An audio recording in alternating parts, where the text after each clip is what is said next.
Hi welcome to YOYO TV. Krishna జిల్లా Mylavaram assembly నియోజకవర్గంలో గెలుపు ఎవరిని వరిస్తుందో అనేది సర్వత్రా ఉత్కంఠ రేపుతోంది. ఇక్కడ టీడీపీ వైసీపీ మధ్య తీవ్రమైన పోటీ జరిగింది. చంద్రబాబు నాయుడు మంత్రివర్గంలో కీలక మంత్రిగా ఉన్న దేవినేని ఉమామహేశ్వరరావుపై వైసీపీ ఈ దఫా మాజీ మంత్రి వసంత నాగేశ్వరరావు తనయుడు కృష్ణప్రసాద్ను బరిలో దింపినప్పుడే హోరాహోరీ ఖాయమనుకున్న పోలింగ్ నాటికి అది మరింత ఉధృతంగా మారినట్లు తెలుస్తోంది. ఈ స్థానంలో హ్యాట్రిక్ సాధించేందుకు దేవినేని ఉమా వ్యూహాత్మకంగా అడుగులు వేసిన పోలింగ్ జరిగిన తీరును బట్టి అది కష్టమే అన్న టాక్ వినిపిస్తుంది. కృష్ణా జిల్లాలోని మైలవరం అసెంబ్లీ సెగ్మెంట్ పైన ప్రస్తుతం అందరి దృష్టి నెలకొని ఉంది.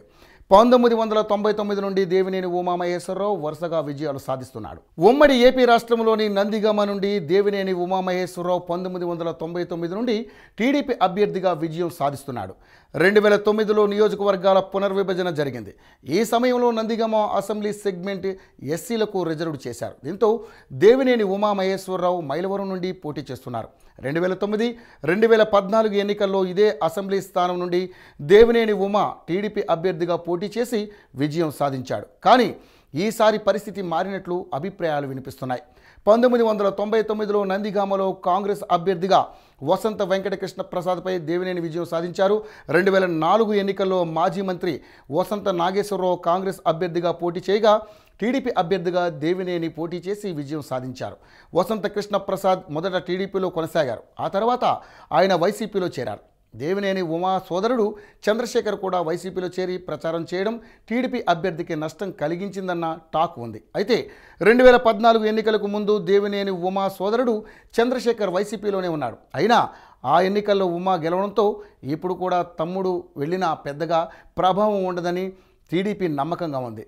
నియోజకవర్గంలో చేపట్టిన అభివృద్ధి కార్యక్రమాలతో పాటు రాష్ట్ర ప్రభుత్వం చేపట్టిన సంక్షేమ పథకాలు తనను గెలిపిస్తాయని జగన్ పోలింగ్ నాడే ఓటమిని అంగీకరించాడని దేవినేని అంటున్నారు. ఇక వైసీపీ అభ్యర్థి వసంత కృష్ణ ప్రసాద్ టీడీపీ బలహీనతలను తనకు అనుకూలంగా మలుచుకుని విజయం సాధించబోతున్నాడని వైసీపీ అంటుంది. వెంకట కృష్ణ ప్రసాద్ తండ్రి వసంత నాగేశ్వరరావుకు పాతతరం నేతలతో ఉన్న సంబంధాలు వైసీపీకి రాజకీయంగా ప్రయోజనం కలిగించాయని అంటున్నారు.